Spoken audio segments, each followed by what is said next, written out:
Video, I will solve a non-zero sum two-person game given by the table that you can see. As we have done in class, you can consider this game by writing the tables of each of the person playing it. Let's do that. To solve the game, we'll follow these steps. First one is domination. Then we look for pure strategies, and then we look for mixed strategies, taking into account that a non-zero sum game could have a pure or several pure strategies equilibrium and mixed strategy equilibrium. For the domination, what we have to remember is that we're going always looking for the bigger rows and bigger columns. And if we remove one row or column from one player, we also do it for the second player. Given that, we'll put here different color to do for the domination. Oh, 1 second, it's not getting things properly. Okay.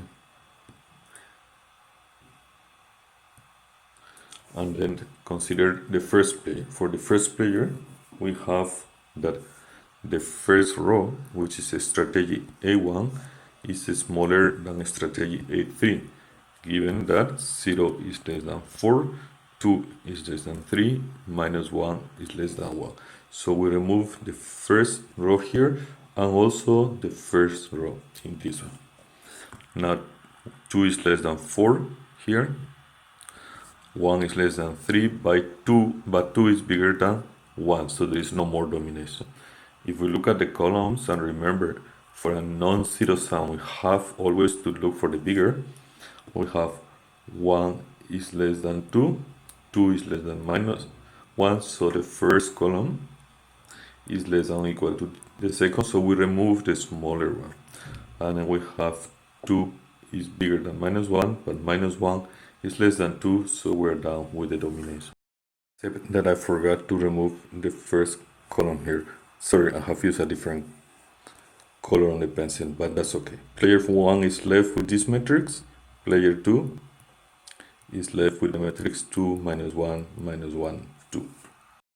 About the pure strategies, remember, we have to look for the best possible outcome for each player. So for player 1, if player 2 would play only this one, the best outcome is this here.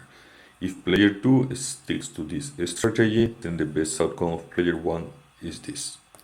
On the other hand, if for player 2, if the first player were to play only this strategy, player 2's best outcome is this, in the second row is this.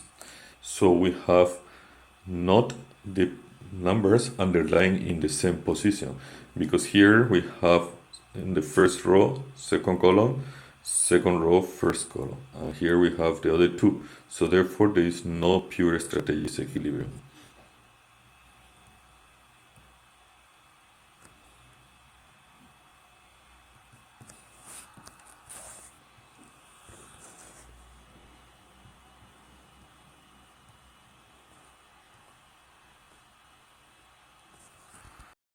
To consider mixed strategies equilibrium, we start with player 1.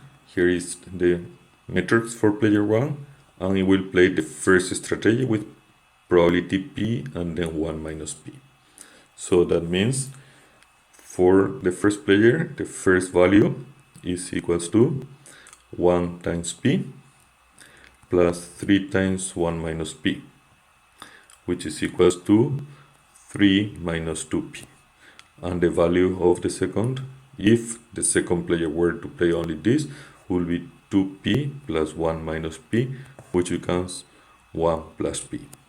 To make it independent of what the second player does, we must have 3 minus 2p is equals to 1 plus p. So we move things around, and here 2 is equals to 3p, and p is equals to 2/3. And the value is replacing this probability 2/3 in any of these two here, so I'll do here that is easier, is 1 plus 2/3, which is 5/3. On player, we do the same thing, but with a different table. We have here probability q, 1 minus q, and value is 2 times q minus 1 minus q, which becomes 3q minus 1, and for the other one will be minus q. This is like the first player sticks to this, so will be 1 times minus 1 times q plus 2 times 1 minus q, which is 2 minus 3q. We must make this independent of what the first player does, so this is making 3q minus 1 equals 2 minus 3q. We move things around and we have 6q equals to 3 or q equals to 1/2.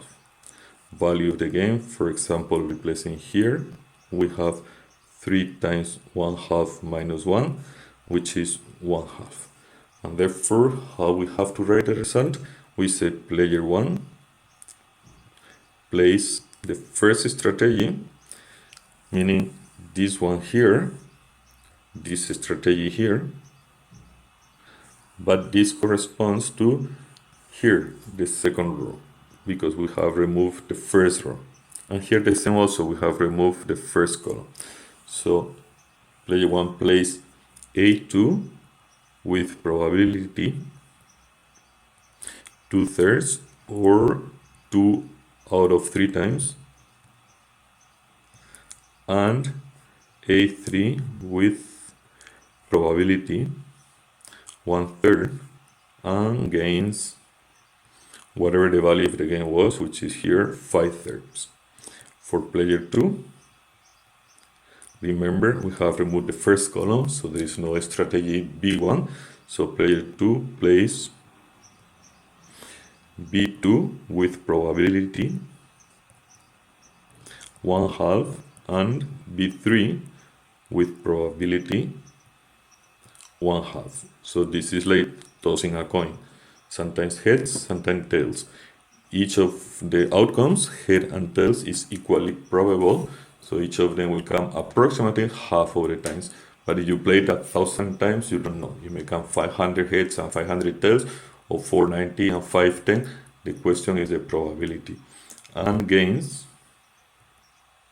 the value of the game, which is 1/2. And as you can see, the value of the game for each of the players need not be the same.